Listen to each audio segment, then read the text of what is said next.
ഒരു നിമിഷം ഒന്ന് ആലോചിച്ചു നോക്കൂ. നമ്മുടെ പ്രപഞ്ചത്തിന്റെ ആദ്യത്തെ ശ്വാസം നമുക്ക് കേൾക്കാൻ കഴിഞ്ഞാലോ? വെറും കേൾക്കുക മാത്രമല്ല, അതിന്റെ എക്കോ കാണാൻ കഴിഞ്ഞാലോ? യെസ്, നമ്മൾ ഇന്ന് ഡൈവ് ചെയ്യുന്നത് പ്രപഞ്ചത്തിന്റെ ആ ബിഗ് ബാങ്ങിന്റെ ബാക്കി പത്രത്തിലേക്കാണ്. കോസ്മിക് മൈക്രോവേവ് ബാക്ക്ഗ്രൗണ്ട് റേഡിയേഷൻ എന്ന പ്രതിഭാസത്തിലേക്ക്. എന്താണ് ഈ CMBR? CMBR എന്നാൽ കോസ്മിക് മൈക്രോവേവ് ബാക്ക്ഗ്രൗണ്ട് റേഡിയേഷൻ.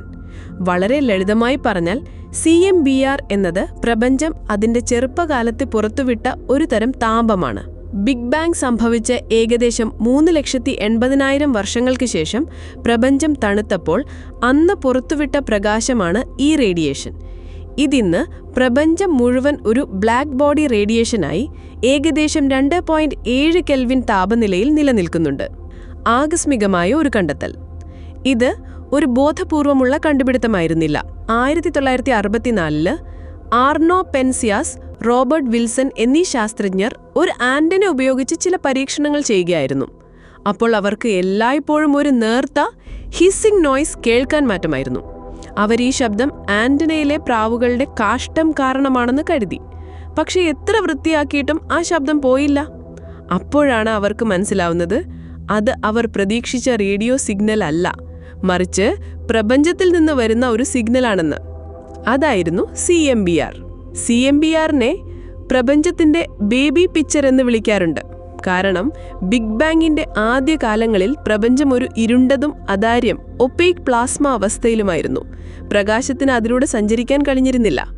പിന്നീട് ഏകദേശം 3,80,000 വർഷങ്ങൾക്ക് ശേഷം പ്രപഞ്ചം തണുത്തപ്പോൾ ആറ്റങ്ങൾ രൂപപ്പെടുകയും പ്രപഞ്ചം സുതാര്യമാവുകയും ചെയ്തു. റീകോമ്പിനേഷൻ. അപ്പോൾ ആ കാലഘട്ടത്തിൽ പുറത്തുവന്ന പ്രകാശമാണ് ഇന്ന് CMBR ആയി നമ്മൾ കാണുന്നത്. അതുകൊണ്ടാണ് ഇത് പ്രപഞ്ചത്തിന്റെ ഏറ്റവും പഴയ ചിത്രമായി മാറിയത്. ഇതിന്റെ പ്രാധാന്യം എന്താണ്? CMBR വെറും ഒരു താപത്തിന്റെ അവശിഷ്ടം മാത്രമല്ല, ഇത് ബിഗ് ബാങ് തിയറിക്ക് ഏറ്റവും വലിയ തെളിവ് നൽകുന്നു. കോബെ, WMAP, പ്ലാങ്ക് തുടങ്ങിയ സാറ്റലൈറ്റുകൾ CMBRനെ വളരെ സൂക്ഷ്മമായി പഠിച്ചപ്പോൾ അതിൽ ചെറിയ താപവ്യതിയാനങ്ങൾ അഥവാ ടെമ്പറേച്ചർ അനിസോട്രോപ്പീസ് അവർ കണ്ടെത്തി. ഈ വ്യതിയാനങ്ങളാണ് പ്രപഞ്ചത്തിൽ ആദ്യമായി ഉണ്ടായ ഡെൻസിറ്റി ഫ്ലക്ച്വേഷൻസ് എന്ന് ശാസ്ത്രജ്ഞർ വിശ്വസിക്കുന്നു. ഈ ഫ്ലക്ച്വേഷൻസ് ആണ് പിന്നീട് ഗാലക്സികളും നക്ഷത്രങ്ങളും ഉണ്ടാകാനുള്ള സീഡ്സായി മാറിയത്.